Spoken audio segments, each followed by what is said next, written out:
Disneyland is a place where millions of people go to forget their worries and responsibilities for a day of fun.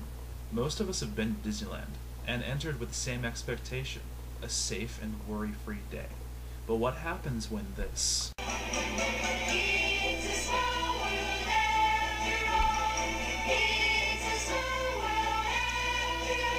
turns into this, shattering your idea of safety and fun? That's when the Disneyland Fire Department springs into action to protect the lives of the guests. But the firefighters don't spring from the Main Street station. In fact, the station is purely another tourist destination on Main Street. The chemical fire wagon inside was not meant to protect the park.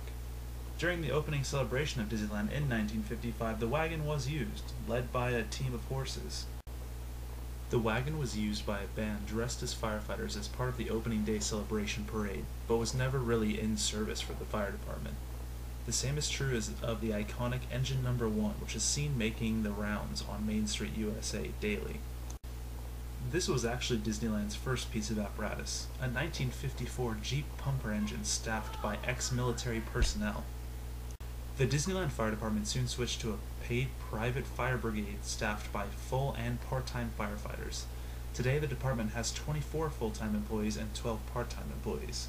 Many of the part-time employees are full-time firefighters for the neighboring departments. One of the most interesting things about this fire department is that they are not only firefighters, but also cast members. If there was ever to be an emergency, they are encouraged to respond calmly and quietly. What's more is that if they are asked a question or asked for assistance along their way, the firefighters are told to stop and help the guests before continuing on to the fire. The department currently uses a handful of apparatus on a daily basis and heavily rely on mini pumpers. Disneyland Fire actively uses one 2010 Ford F-350 chassis mini pumper, one 2004 Ford F-350 chassis mini pumper, and one 1995 Ford F-350 chassis mini pumper. In reserve, a Pierce 1981 Chevy chassis pumper. All of these pieces of apparatus have a 250-gallon reserve tank with 300-gallon-per-minute pumps. Seeing the apparatus that Disneyland utilizes, it is obvious that as far as actual firefighting goes, their capability is very limited. Most of what this department does is actually fire prevention and inspection. It is a responsibility of the department to check the fire prevention and safety aspects of both parks as part of a daily routine. Therefore, the Disneyland Fire Department uses an assortment of vehicles in order to navigate the vast backlog and perform these tasks. Some of the vehicles that the department uses are rarely even seen with a fire logo on them. In the case of a larger scale emergency, the Disneyland Fire Department does have some extra equipment to help.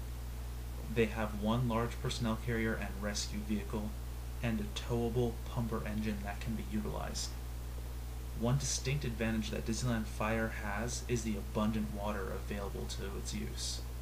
In fact, if the neighboring areas surrounding Disneyland were to experience a disaster, the water inside Disneyland would probably be utilized during those emergencies. As stated before, the Disneyland Fire Department would not be able to effectively protect both parks alone. In fact, they would rely heavily on the mutual aid contract with the Anaheim Fire Department. These two departments often do drills together to be prepared. Additionally, 4 Anaheim fire paramedics are stationed at the combined public safety building in downtown Disney to provide advanced and basic life support for the parks and resorts. The department has no immediate plans to expand beyond their current 2-station system. But, of course, as the parks and resorts become larger, the roles and responsibilities of the Disneyland firefighters will always be evolving. As thousands of tourists come through the gate each day, the Disneyland Fire Department is always working hard to make sure they have a safe and fun-filled day.